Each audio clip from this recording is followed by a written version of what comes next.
झारखंड के मुख्यमंत्री हेमंत सोरेन ने आज पलामू जिले के मेदिनीनगर स्थित चियांकी हवाई अड्डा परिसर में आयोजित कार्यक्रम में भाग लिया। पलामू प्रमंडल के 5,48,000 लाभुकों को मुख्यमंत्री ने मैया सम्मान योजना की पहली किस्त ट्रांसफर की। 21 से 50 साल की महिलाओं को इस योजना में हर महीने 1,000 की सम्मान राशि मिल रही है। सीएम के लिए चियांकी हवाई अड्डे से लेकर सर्किट हाउस तक विभिन्न चौक चौराहों पर बैरिकेडिंग की गई थी ताकि सीएम के आगमन के समय किसी तरह की कोई बाधा उत्पन्न न हो।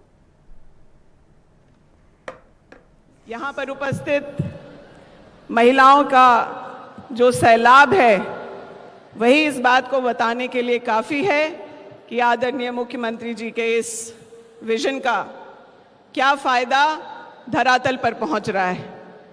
बहनों से मेरा यही कहना है कि महागठबंधन की सरकार आदरणीय मुख्यमंत्री हेमंत सोरेन जी के नेतृत्व में महिलाओं के लिए सिर्फ सुरक्षा ही नहीं बल्कि उनकी आर्थिक सशक्तिकरण, उनकी शिक्षा, उनके स्वास्थ्य और साथ ही साथ उनके राजनीतिक सशक्तिकरण के लिए भी लगातार 5 साल काम करते रहे।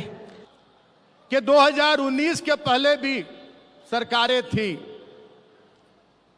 2000 में हमारा यह राज बना,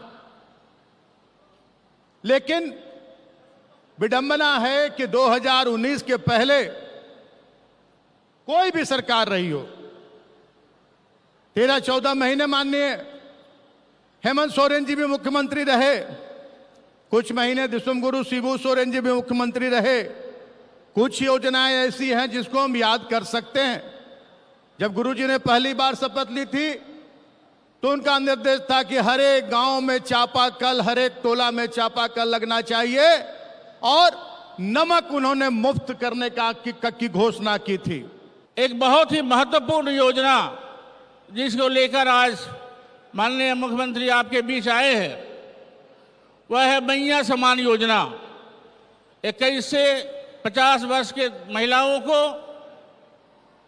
उनके सम्मान की रक्षा के लिए, उनको आर्थिक मजबूती प्रदान करने के लिए और अपनी छोटी छोटी आवश्यकताओं के लिए किसी के ऊपर आश्रित नहीं रहें, आर्थिक दृष्टिकोण से सभी महिलाएं सशक्त हों। माननीय मुख्यमंत्री जी ने जो आप लोगों की बुनियादी समस्या है उनके लिए पंचायत में शिविर लगाकर निष्पादन करने के काम किए।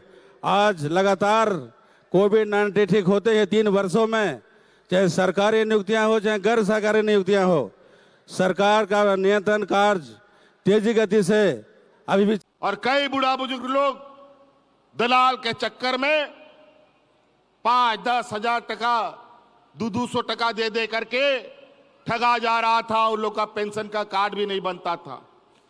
बेचारा पैसा दे के थक गया और मर भी गया, लेकिन पेंशन का कार्ड नहीं बना। इतना दलाल लोग वृद्धा पेंशन को लेकर सक्रिय था।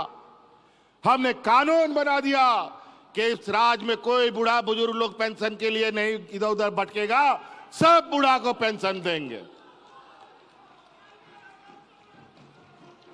और आज दिया लगा करके गांव में बूढ़ा बुजुर्ग खोजिएगा तो बिना पेंशन का नहीं मिलेगा।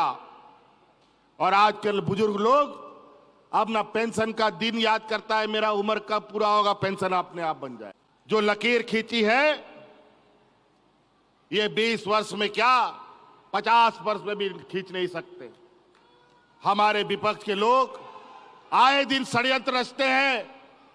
सरकार बनने के बाद कोरोना आया, जब कोरोना का बादल छटने लगा तो सरकार गिराने में लग गए। विधायक को खरीद फरोख्त, इधर चुराव उधर चुराव वाला हालत है। हमको भी झूठा केस में फंसाने का काम किया गया। आप हमको पहचानते हैं कि नहीं पहचानते? पहले हम कैसा दिखते थे, अब कैसा हो गया? हमको 2-2.5 साल तक इन लोगों ने परेशान किया, यहां तक कि जेल में भी डाल दिया। लेकिन कहता है भगवान के घर में अंधेरा नहीं होता है। और आज सच्चाई छुप नहीं सका और आज हाई कोर्ट, सुप्रीम कोर्ट अब बच्चियों का ख्याल रखने के लिए आपका ये बेटा और ये भाई यहाँ खड़ा है और उनको पढ़ाना लिखाने का जिम्मेवारी अब हम लोग उठाएंगे।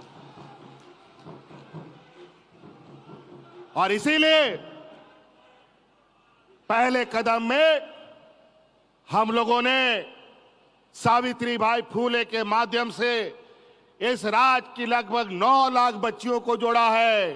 अभी ये बढ़कर हमको लगता है 15 लाख होने जा रहा है। सभी बच्चियों को अब इंजीनियर, डॉक्टर, वकील, पत्रकार जो भी पढ़ाना है उसके लिए भी सरकार द्वारा गुरुजी स्टूडेंट क्रेडिट कार्ड के माध्यम से 15 लाख रुपया तक का सहायता राशि आपको देगी, जो मात्र 4% का इंटरेस्ट दर पर, और वो भी जब तक पढ़ाई पूरा नहीं करेगी या करेगा उसको पैसा वापस नहीं करना है।